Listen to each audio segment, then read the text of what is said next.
Is learning more moves off the internet ruining your jiu-jitsu?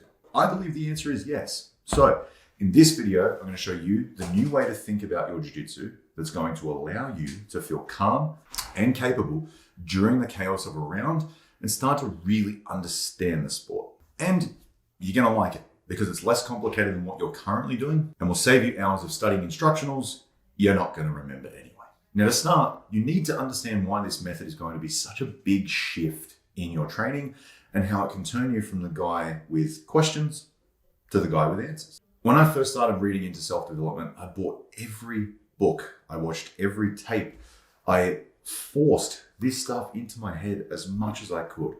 I was highly motivated and would stop at nothing to gain that secret sauce. But there was a problem. I didn't take any time to actually use what I was learning. And before moving on to the next book or video, I'd simply just go ahead and learn more. And because I was so focused on more, the depth of understanding was very limited. I had no real grasp on how or even why something would be effective, just what it was. And this is what I see time and time again in jiu-jitsu that leads jiu-jitsu students to stagnation, frustration, and wanting to quit because their moves just won't work. Solving this is actually quite simple, and it takes less effort than searching for a new secret move. Shift your focus to how your current moves actually work or why you would use them. For example, any sweep works because you move your opponent's shoulders either outside the line of their hips or below their hips and take away the post that they would be using when taking them in that same direction. So their right hand if you take them right. The same can be applied for any takedown. Taking the top half of your opponent's body further than the lower half and then stopping them moving in that direction is how it works. A double leg stops the legs moving backwards while you put their shoulders behind their hips. The Systemise works because you take them where their hand isn't and put their shoulders below their hips, forcing them into a roll. Understanding this means that you won't just be throwing random moves at your training partner hoping that they work. You'll be solidifying the skills that you already have, applying them efficiently, and then finally gain some composure and control in your rounds. So now you gain a superior understanding of individual techniques. You need to build systems to cover several moves at once, giving you clarity and focus no matter where you end up in a round. There's a really cool Miyamoto Musashi quote that I'm sure you've heard Rogan blab on about before. The quote says, "Once you know the way broadly, you see it in all things."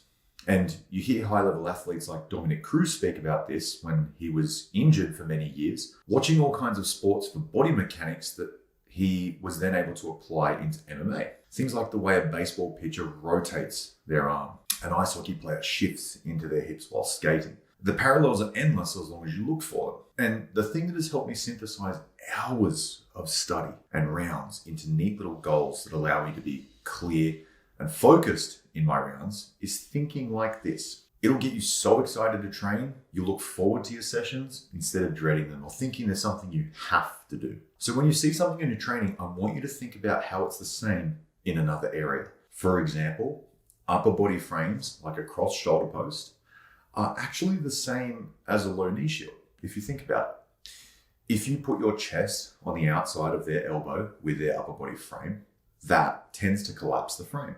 It's the same as using your hip on the outside of their knee to collapse the knee shield. Same method, same result, different parts of the body, and essentially you're learning two things at once. The same can be said for ankle locks and guillotines. This actually blew my mind when I first recognized it, but the way you successfully strangle in a guillotine and break an ankle is by keeping your elbow as close to your ribs as possible, rounding out your upper back, putting your chin to your hands, and rotating to the side you have in your grip. So if your ankle lock sucks, but you have a good guillotine, this realization could immediately change that for you and significantly increase your finishing rate, and vice versa. Now that we've built a superior understanding and enhanced your awareness, leading to more answers than questions, dominating and frustrating guys who used to submit you, we need to implement these principles in a way that allows the most consistent growth whilst preventing injuries and maximizing your time on the mats. When you watch kids figure things out for the first time, they often make a ton of mistakes. They draw all over the table instead of the page, and They go from crawling to standing and then falling 100 times before ever taking a step. But they never rationalize to themselves that walking must not be for them or that they need to be embarrassed because they're falling over. They simply carry on with the task at hand. And this is because they see what they're doing as play. It's purely process driven with low attachment to a specific outcome and no focus on how they'll be seen, treated, or perceived. Taking this approach to your training could be the single biggest performance enhancer that works without needing an extra workout routine or hours of studying or the need to be in your 20s to compete on the mats. See your training as an experiment of play. There is no winning, there is no losing. There's nothing good, nothing bad. It's just body movements and the result of those movements. If you make one choice that leads you into a submission, it's not bad. It's just a recipe that ends in that result. And now you can recognize that problem and solve it again when it arises. Doing this immediately, takes the pressure off, relaxes you, and shifts your movements into composed responses instead of chaotic reactions where you're worried about getting submitted or losing. We've all trained with a bunch of people, some that we thought were untouchable, and some of those that were the most annoying, stalling shit rounds you've ever had, where nothing was achieved by either person because they just avoided contact at all times. Whereas the untouchable guys are fluid, relaxed, go anywhere they need to achieve their desired outcome by seeing training as a playful exercise. Those who resist any and all movement react to every attack like it's life and death and avoid all risks doing the opposite. They see training as winning and losing and develop no skills as a result. Don't be that guy. So now you actually understand how to think about jiu-jitsu and train.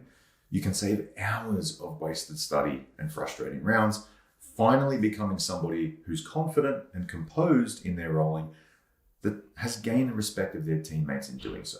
Now you need to make sure you're applying all of these in a systemized fashion so that your training has direction, focus on the essentials, and produces results on autopilot. If you want to do that, watch this video next, and I'll see you in the next one.